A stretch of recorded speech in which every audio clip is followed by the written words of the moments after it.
This is Chris Paige, and you are now listening to Key to the City podcast. So, cut it, cut it, cut it, cut it, cut it, cut it, cut it, cut it. Them bricks is way too high, you need to cut it. Your price is way too high, you need to cut it.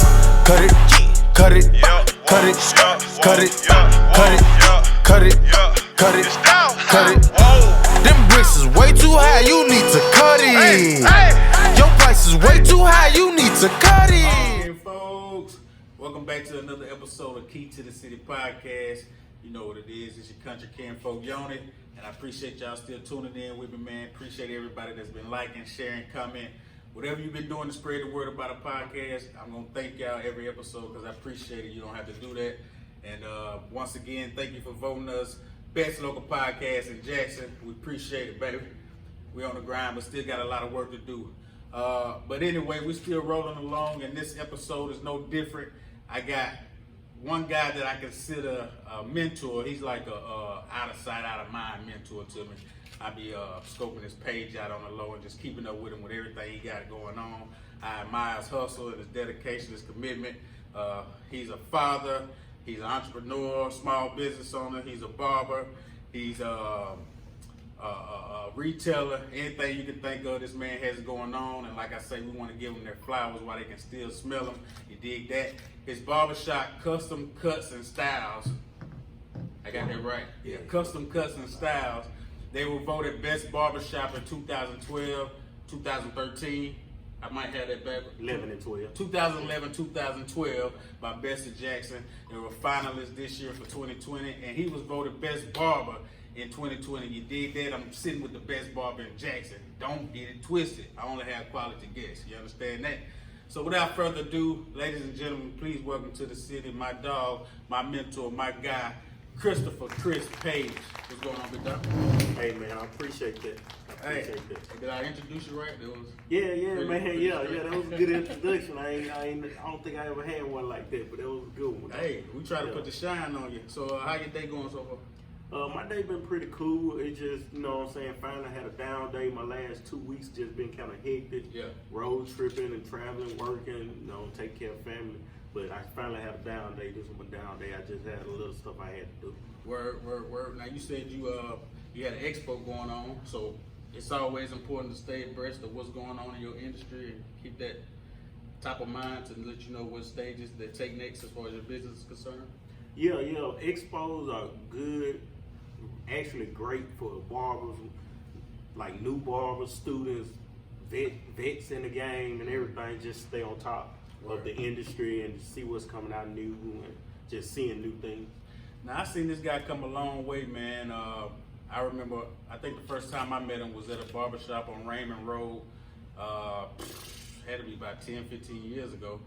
And to see where he's at now, owning his own shop, owning his own retail business with the barber supplies, or is it wholesale?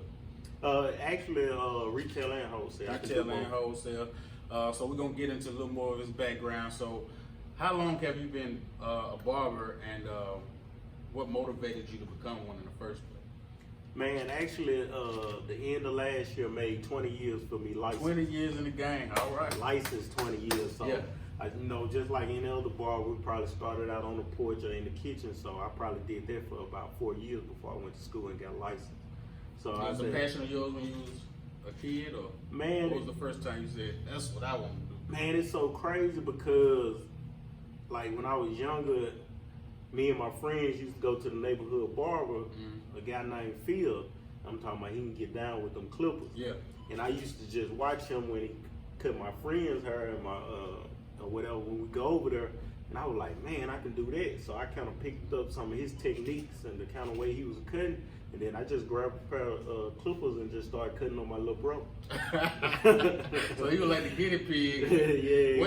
First head I cut. What the early haircuts like? What they look like? Man, I know you weren't fading like that. Man, seriously, man, I don't know. It just kind of, the crap just kind of gravitated to me, man. I knew I just wasn't good. I probably messed up some cuts, but I don't remember a lot that I messed up. Yeah. You know, because I used to really study Phil when we go get our haircuts.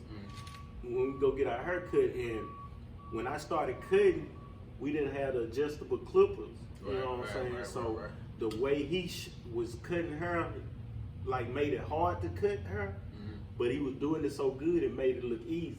So once I learned the hard technique of cutting, when I got some clippers that adjust and do it, everything I needed to do, it just came easy. It was a breeze. Yeah, it was a breeze. Now, the shop I met you at on Raymond, was that the first shop that you started at? Man, it was kind of, it was named not Custom Cuts, but Miracles Hair Design. Yeah. But actually, it was one other shop that I worked at. The lady name was May. I worked there for 1 month. And she had health issues and had to close, and then I went to Miracles Hair Design on Raymond Road where I met you. Right. And so I worked there for like 10 years. Dang, that's and that kind of helped mold your game, your experience, build your clientele. Yeah. Is that where most of your clientele came from? You opened customs after Miracles? Yeah. After working at Miracles Hair Design for 10 years, I opened up Custom Cuts and Style. But man, I kind of had built a reputation of being a barber in my neighborhood in the Washington D.C. So I brought a lot of clientele with me over to Miracles. Yeah. So it was an easy transition for me. I didn't have to build a lot, but I still gained more customers once I got in the shop. Right. Man, it's one of my goals to actually own a barbershop, even though I don't cut hair. Don't know nothing about cutting hair other than getting my hair cut. Oh man, I can help you with that. Oh yeah. Yeah. So, like, I wonder what was the switch that made you say, I'm gonna go out here and do it for myself, own my own shop, and what does that process look like? Man, it was. I always, even in barber school, I wanted to own my own shop. Yeah. So I already knew I wanted to do that. But starting off, I didn't do or take the steps to set myself up to own my own shop. Okay. I was pretty much a knucklehead and didn't do what I needed to do to get out there and open it. Right. So I really think that maybe the Lord just didn't give me my shop then because he knew I would have messed it up and lost it anyway. And then I think the time that I got my shot was the time I was supposed to get. You know what I'm saying? Because I probably would have lost it because I wasn't ready for it. I was knucklehead. I wasn't coming to work on time. The guy, Greg Bransfield, who owned Miracles Hair Design, he fired me. I got fired, man. I'm self-employed, but I got fired because it was his shop. Oh, okay, yeah. So, but I think it was a learning lesson. You know, before we started the interview, we were talking about learning lesson. It was a learning lesson for me because I wasn't ready, and when he fired me, it kind of opened my eyes. And then, I got serious about it, and then I came back. I apologized to him like a man. Take note. Yeah. I apologized to him, and he accepted me back. And then when I went back over there, it was just grind time for me. I said, I think maybe within like a year and a half after I came back, I got my own shop. What? So, what was the main priority for you? Was it building up the clientele to take with you, or securing a place to actually cut?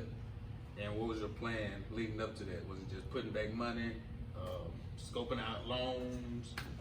Yeah, it was like a combination of all of that. My clientele was good, so I knew I could handle it.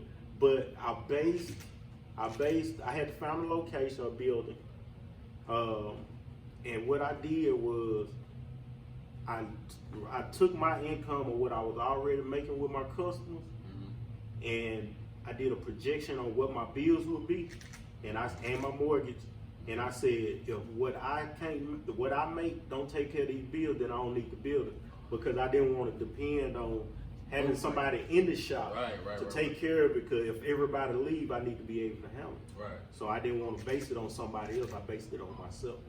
Man, that's amazing. So, and when you first opened the shop, did you immediately start seeking other barbers to come in there with you, or was it a grind? Yeah, I did. I did seek other barbers, but this what I did, man. Me myself, I like to be kind of strategic and plan out stuff. So right before I got ready to get my own shop, I say about a year and a half, I started teaching at a barber school. Okay.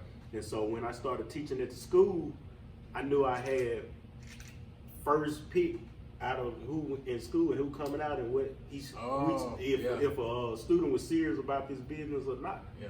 So my first barbers I had to shop was my students from my class. Once they graduated, they came on over to the shop.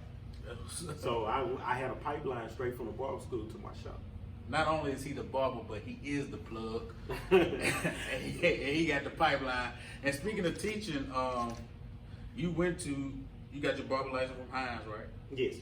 And was it last year you was asked to speak there at Hines Community College? Yeah. Because they were doing some renovations? Yeah. Tell us about that.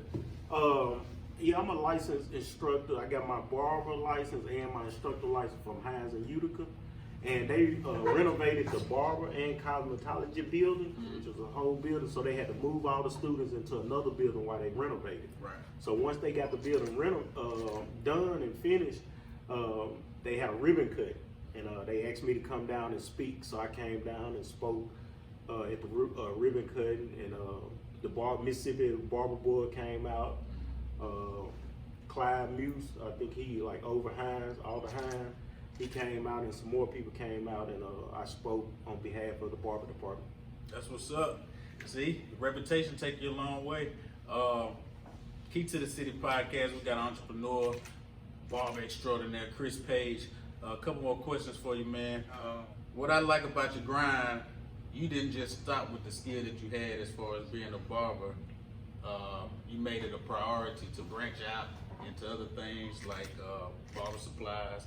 Tell us how important it is to not only just rely on your skill and your hands to do your work, but also be able to provide other services to your clients. Yeah. And when did you get the idea to do that? Man, my mind is always going and always thinking. And I'm always listening to, I guess, people who has gone farther than me. And I'm trying to, they where I'm trying to get to. So I listen to them and stuff. I hate to say it, but I don't read a lot, so I listen to a lot of audio books. I need to start reading more though. I'm gonna start reading more, but I listen to a lot of audio books. So and I was starting to think about retirement. You know what I'm saying? Even though I'm not at retirement age, or not even close to it, but I had to think about retirement, and I noticed a lot of barbers that's older that has to stand behind a chair and keep working. And I said, man, I don't want to be 70, 80, still trying to cut hair.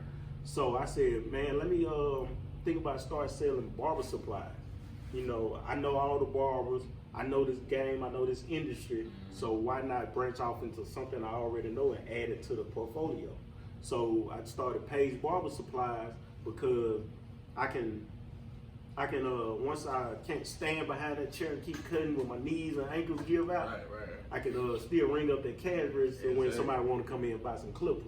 And that was another reason why I got my instructor license also. I got my instructor license not even looking to teach, but when the opportunity came, I just took it.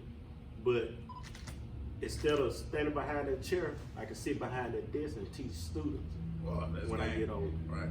Free game right there for you, dropping major keys as always.